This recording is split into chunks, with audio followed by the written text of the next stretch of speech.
Hello guys, how are you all? I hope you are all fit and fine at home. मैं हूं करण भट्ट और YouTube channel में आपका वापस से स्वागत है। गाइस, हम लोग स्टैंडर्ड 12th जो जीएसईबी है उसका चैप्टर नंबर 15 के बारे में डिस्कस कर रहे थे। और आज हम लोग एक बहुत ही इंटरेस्टिंग टॉपिक के बारे में समझने वाले हैं जिसका नाम है हमारा फीचर्स ऑफ डेवलपिंग इकोनॉमी। ठीक है। आप सब लोगों ने सुना होगा कि इंडिया एक डेवलपिंग इकोनॉमी है, लेकिन उस डेवलपिंग इकोनॉमी के फीचर्स क्या होते हैं, आज हम लोग उसे जानने वाले हैं। ठीक है।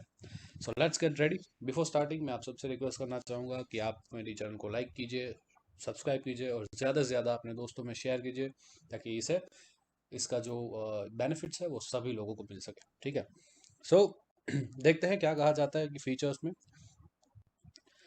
अपने 2004 के रिपोर्ट में वर्ल्ड बैंक ने कहा था कि जिस भी किसी कंट्री की पर कैपिटा इनकम $735 से कम होगी उसे हम लोग डेवलपिंग इकोनॉमी कंसीडर करेंगे। ठीक है। तीन इंपॉर्टेंट चीज़ है 2004 का वर्ल्ड बैंक का report, 735 per capita income and developing economy. ठीक है। ये तीन बेसिक सी चीज़ें हैं जो आपको याद रखनी पड़ेगी in while introducing the feature of developing economy. ठीक है। अब देखते हैं तो इसके बेसिस पे कुछ फीचर्स डिसाइड किए वर्ल्ड बैंक ने, वो कौन से हैं। तो पहला है आपका लेस पर कैपिटा इनकम। ठीक है।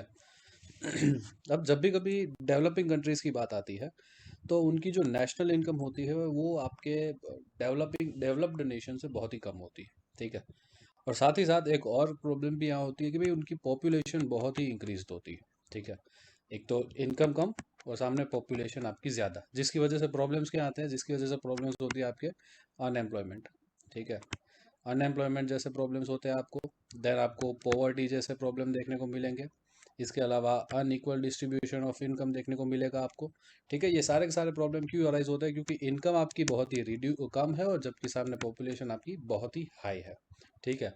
सो ये एक सबसे पहला फीचर है जहाँ पे आपको देखने को मिलेगा कि आपकी जो नेशनल इनकम होती है, पर कैपिटा इनकम होती है डेवलपिंग इकोनॉमीज की, वो बहुत ही कम होती है। सेकेंड पॉइंट इज आपका पॉपुलेशन ग्रोथ। ठीक है। डेवलपिंग नेशंस में आपके जो पॉपुलेशन ग्रोथ होता है वो जनरली 2% से ज़्यादा देखा गया है। ठीक है। Rate of population developing nation में 2% से ज़्यादा देखी जाती है। तो जब भी कभी अगर आप किसी भी डेवलपिंग नेशंस की बात कर लोगे, अगर इंडिया की बात करो, आपके बांग्लादेश की बात करो या आपके कह लो कि चाइना की बात करो, तो ऐसे केसेस में आपके पॉपुलेशन ग्रोथ रेट जो है वो बहुत ही हायर होता है।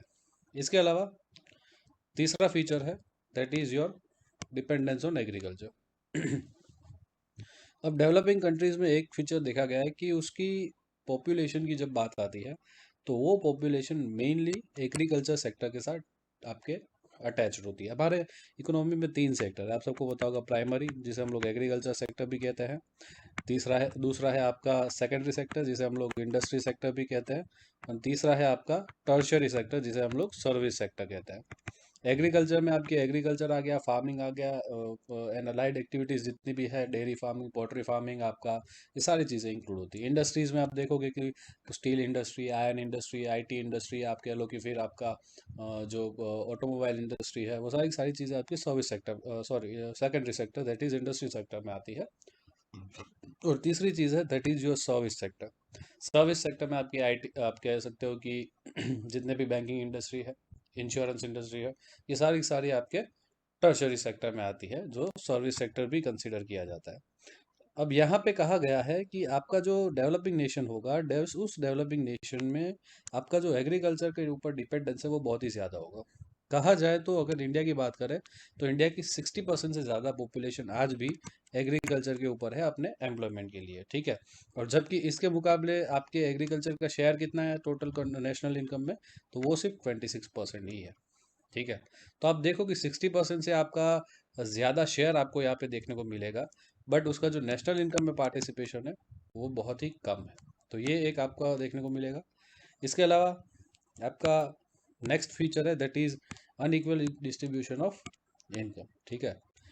डेवलपिंग नेशंस में ये देखा गया है कि यहाँ पे फैक्टर्स ऑफ प्रोडक्शन और इनकम, फैक्टर्स ऑफ प्रोडक्शन कितने हैं? चार फैक्टर्स ऑफ प्रोडक्शन है: land, labour, capital and entrepreneur. ये चार के चार आपके जो है फैक्टर्स ऑफ प्रोडक्शन माने जाते हैं और आपके इनकम। तो जब भी कभी डेवलपिंग नेशन की बात आती है तो ये चारों फैक्टर्स प्लस आपकी जो इनकम है उसका जो डिस्ट्रीब्यूशन होता है वो बहुत ही अनइक्वली होता है। ठीक है। अगर इंडिया की बात करें तो इंडिया में दो टाइप की इनइक्वालिटीज़ देखने को मिलती है, सिटीज़ में और विलेजेस में। ठीक है, आपको अगर अहमदाबाद या सूरत या मुंबई या ऐसे कोई सिटीज़ में जाओगे, चेन्नई जैसे सिटीज़ में, तो वहाँ पे आपको एक स्टैंडर्ड ऑफ लिविंग डिफरेंशिएटेड देखने को मिलेगा।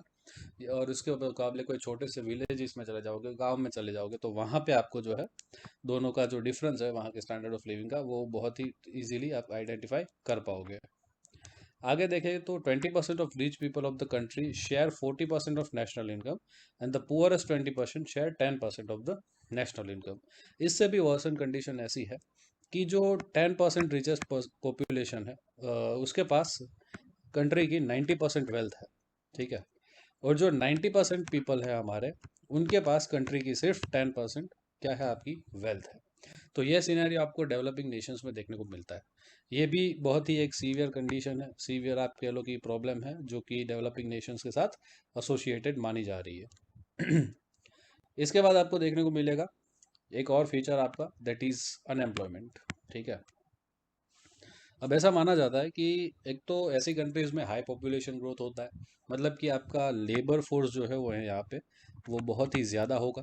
ठीक है, लेबर फोर्स ज़्यादा होगा तो उसके सामने क्या होगा, आपको अनएम्प्लॉयमेंट की सिचुएशन देखने को मिलेगी। आज आप देखो कि इंडिया में बहुत सारे लोग जो है वो कम यहाँ पे सैलरीज पे काम करने को मजबूर है, या तो आप कह लो कि बिल्कुल उन्हें जॉब नहीं मिल रही। आज के टाइम पीरियड में एमबीए वाले, आज के टाइम पीरियड में इंजीनियर्स, आज के टाइम पीरियड में डॉक्टर्स जो है, वो बहुत ही ऐसे लोग हैं जो 10-15 हज़ार में ये लोग काम करने तो रेडी हो जाते हैं। ठीक है, सो ऐसी कंडीशन क्यों आई, the reason behind that is कि यहाँ पे जो नौकरियां हैं वो ज़्यादा जनरेट नहीं हो रही। इसकी वजह से क्या हो रहा है कि ये जो एमबीए है, ये जो इंजीनियर्स है, ये जो डॉक्टर्स है, वो लोग कहाँ जा रहे हैं, वो लोग फॉरेन नेशंस में जा रहे हैं। ठीक है, आप लोगों ने देखा होगा यूएसए, यूके, ये लोग क्यों जा रहे हैं, the reason behind that is कि उन्होंने जो स्टडी किया है, उन्होंने जो डिग्री यहाँ पे अटेन किया हुआ है, उस डिग्रीज के अकॉर्डिंग उन्हें पे नहीं किया जा रहा है। ठीक है, और इस वजह से यहाँ पे आपको ये चीज़ सिनेरियो देखने को भी मिल रहा है। और साथ ही साथ पहली चीज़ तो जॉब ही नहीं मिल रही है यहाँ पे। ठीक है, सैलरी कम होना तो दूसरी बात है, पहली चीज़ जॉब ही नहीं मिल रही है, अनएम्प्लॉयमेंट आपको अलग ही लेवल का देखने को मिलेगा यहाँ पे। So this is one of the आप कह सकते हो फीचर। देन आपका एक फीचर है आपकी पॉवर्टी। ठीक है, सीधी सी बात है, आपकी नेशनल इनकम कम है, आपकी पॉपुलेशन ज़्यादा है। ठीक है, तो ऐसे में क्या सीनैरियो देखने को मिल रहा है, आपको अनएम्प्लॉयमेंट देखने को मिल रहा है। अनएम्प्लॉयमेंट मतलब कि आपके पास कोई जॉब नहीं है, जॉब नहीं है तो कौन सी कंडीशन होगी, पॉवर्टी वाली कंडीशन आएगी। ठीक है, तो वही चीज़ यहाँ पे देखने को मिल रही है कि लोग अपनी बेसिक नेसेसिटीज़ जो होते हैं, जैसे कि फूड, शेल्टर, एंड आप कह लो कि आपका जो क्लोथिंग वगैरह है, रोटी कपड़ा मकान, ठीक है, ये तीन चीज़ें भी बहुत सारे लोग अपनी सेटिस्फाई करने में अनसक्सेसफुल नहीं हो पाते। ठीक है, the reason behind that is unemployment and poverty जैसी सीवियर कंडीशंस। और इसी की वजह से क्या होता है कि वो एजुकेशन अच्छा अटेंड नहीं कर पा रहे, हेल्थ केयर अटेंड नहीं कर पा रहे, इसकी वजह से लाइफ एक्सपेक्टेंसी कम होती जा रही है। एजुकेशन अच्छा नहीं मिल रहा है तो आगे जॉब नहीं मिलेगी अच्छी, तो आगे कहाँ पे जाएंगे ये लोग, पॉवर्टी में जाने वाले हैं। सो ये सारे कंडीशंस एक बहुत ही सीवियर राउंड की तरफ आपको इशारा करते हैं, सीवियर प्रॉब्लम्स की तरफ इशारा करते हुए आपको देखने को मिलेंगे डेवलपिंग नेशंस में। आगे देखें, आपको एक देखने को मिलेगा दैट इज़ ड्यूअल इकोनॉमी। ठीक है, जो भी डेवलपिंग इकोनॉमीज होती है उसमें आपको ड्यूअल और मिक्स्ड इकोनॉमिक सिस्टम देखने को मिलते हैं। जब भी कभी आप इकोनॉमिक्स पढ़ोगे आने वाले टाइम पीरियड में, तो आपको बताया जाएगा कि India is a mixed economy, मतलब कि यहाँ पे प्राइवेट सेक्टर भी है, यहाँ पे पब्लिक सेक्टर भी है। ठीक है, ये दोनों का जो मिक्सचर होता है उसे हम लोग मिक्स्ड इकोनॉमी कहते हैं। लेकिन इसी के साथ अब जब मिक्स्ड इकोनॉमी की बात आती है, तो मिक्स्ड इकोनॉमी में क्या होता है, एक तो backward farming, old machinery, Orthodox social structure, less production कहाँ पे देखने को मिल रहा है, विलेजेस में देखने को मिल रहा है। ठीक है, ये सारी की सारी चीज़ें आपको विलेजेस में देखने को मिलेगी कि फार्मिंग की टेक्निक्स आज भी वही, कुएं में से पानी निकाल के फार्मिंग लेना। देन मशीनरी, जो अगर आप समझ लो कि कानपुर के चप्पल बाजार में जाओगे तो वो ओल्ड टेक्निक से चप्पलें बनाई जा रही है। ठीक है, ऑर्थोडॉक्स सोशल स्ट्रक्चर, लड़कियों को, स्त्रियों को, महिलाओं को 7 बजे के बाद घर पे जाना मना है। उनको खेती से अलावा या बच्चे संभालने के अलावा, खाने पीने से अलावा वो लोग कोई काम नहीं कर सकते।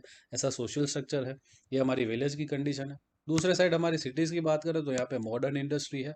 आप देख लो ये आपके जो उत्तर नोएडा का जो एरिया है, ठीक है, वहाँ पे आपको देखने को मिलेगा कि सैमसंग ने पूरे वर्ल्ड का सबसे बड़ा मैन्युफैक्चरिंग हब यहाँ पे बनाया हुआ है। साथ ही साथ न्यूअर प्रोडक्शन यहाँ पे आपको देखने को मिलेगा, प्रोसेसेस बहुत ही ऑटोमेशन वाली देखने को मिलेगी, मॉडर्न एंड सोफिस्टिकेटेड लाइफस्टाइल आपको देखने को मिलेगी। आप लोग को आईफोन वाले लोग देखने को मिलेंगे, आप लोगों को मैकबुक वाले लोग देखने को मिलेंगे, गुची के पर्स वाले लोग देखने को मिलेंगे। ठीक है, सो ये लाइफस्टाइल आपको कुछ अलग ही मिलेगी अर्बन सिटी में। तो कहीं ना कहीं आपके जो डेवलपिंग इकोनॉमीज की बात आती है, तो ये सारी चीज़ें आपको यहाँ पे देखने को मिल सकती है। एक मुद्दा है इनसफिशिएंट इंफ्रास्ट्रक्चर फैसिलिटीज़। आप देखना कि जब भी कभी डेवलपिंग नेशन की बात आती है तो यहाँ पे एजुकेशन, ठीक है, इंडिया में अगर गवर्नमेंट स्कूल की हाल देखें तो आप सबको पता ही होगा, आप लोगों के आजू बाजू अगर कहीं पे गवर्नमेंट स्कूल है, नो डाउट 2014 के बाद उसका जो स्ट्रक्चर है, उसका जो इंफ्रास्ट्रक्चर है वो बहुत ही चेंज हुआ, लेकिन बिफोर दैट आप देख ला कि गवर्नमेंट स्कूल की हालत बहुत ही ख़राब है। ट्रांसपोर्टेशन फैसिलिटीज़ आप देख सकते हो कि आज के टाइम पीरियड में आपके पास वोल्वो की बस आ रही है, आपके टाइम पीरियड में आपके पास इलेक्ट्रिक बस आ रही है जो कि पब्लिक ट्रांसपोर्ट चला रही है। लेकिन बहुत सारी डेवलपिंग कंट्रीज ऐसी है, जैसे पाकिस्तान ले लो, बांग्लादेश ले लो, कि वहाँ पे अगर आप ट्रांसपोर्टेशन के लिए बस देखोगे तो बस देख के चढ़ने की इच्छा ना हो उसमें। ठीक है, ऐसी सीवियर कंडीशन होती है। कम्युनिकेशन में आपको बहुत ही खैर इंडिया तो आज के एडवांस है, उसे डेवलप्ड कंट्रीज में माना जा रहा है, लेकिन कम्युनिकेशन भी यहाँ पे लिमिटेड लेवल का देखने को मिलता है। Electric, health facilities, banking facilities जो है यहाँ पे डेवलपिंग नेशंस में आपको एक लिमिटेड लेवल पे डेवलप होती हुई देखने को मिलेगी। ठीक है, तो ये सारी की सारी कंडीशंस आपके जो है डेवलपिंग नेशन में देखने को मिलती है। आगे बात करें फॉर्म्स ऑफ इंटरनेशनल ट्रेड। अब जब भी कभी डेवलपिंग नेशन की बात करें तो डेवलपिंग नेशंस की मेजर दो चीज़ें होती है, एक तो एक्सपोर्ट होता है और एक होता है आपका इंपोर्ट। ठीक है, तो जब भी कभी इनके एक्सपोर्ट की बात आए तो इनके एक्सपोर्ट में होता है क्या, एग्रो प्रोडक्ट्स, फार्मिंग प्रोडक्ट्स। ठीक है, ऐसी सारी चीज़ें ये लोग क्या करते हैं, ये लोग एक्सपोर्ट करते हैं। जबकि ये लोग इंपोर्ट क्या कर रहे हैं, इसके सामने इंपोर्ट ये लोग कर रहे हैं कि बहुत सारी मशीनरी, ठीक है, बहुत सारी टेक्नोलॉजी, इसके अलावा डिफेंस की जो चीज़ें होती है वो प्रोडक्ट कर रहे हैं। अब समझो कि एक मशीनरी का कॉस्ट जो है वो 50 करोड़ होता है। ठीक है, जस्ट एक हाइपोथेटिकल एग्जांपल ले लो, और 50 करोड़ के सामने सिर्फ आपको एक मशीनरी मिल रही है। जबकि अगर एग्रो फूड की बात करें तो एग्रो फूड में 50 करोड़ रुपए में हो सकता है कि आपका 50% ऑफ प्रोडक्शन जो है वो आपको एक्सपोर्ट करना पड़े। तो आप सोचो कि कहाँ पे सिर्फ एक मशीन की प्राइस 50 करोड़ और कहाँ पे आपका 50% ऑफ टोटल प्रोडक्शन। समझ में आ रहा है? ये कंडीशंस होती है आपके डेवलपिंग नेशंस के साथ। सो ये कुछ ऐसे फीचर्स थे जो आपको समझाते हैं कि डेवलपिंग इकोनॉमी क्या होता है एंड डेवलपिंग इकोनॉमी को कौन से प्रॉब्लम्स झेलने पड़ सकते हैं। ठीक है, so this is all from our today's video. I hope आप लोगों को समझ में आया होगा। आप लोगों का जो पूरा टॉपिक है ये, that is features of developing economy, clear हो गया होगा, एंड आई होप आप सबको ये चीज़ समझ में आई होगी। तो प्लीज़ मुझे अपने कमेंट सेक्शन में जाके बता दीजिए कि आपको आज का वीडियो कैसा लगा। आप इसी तरीके के वीडियोज़ आगे पसंद करना चाहोगे, so let's meet up in the next session with one more new topic. ठीक है, सो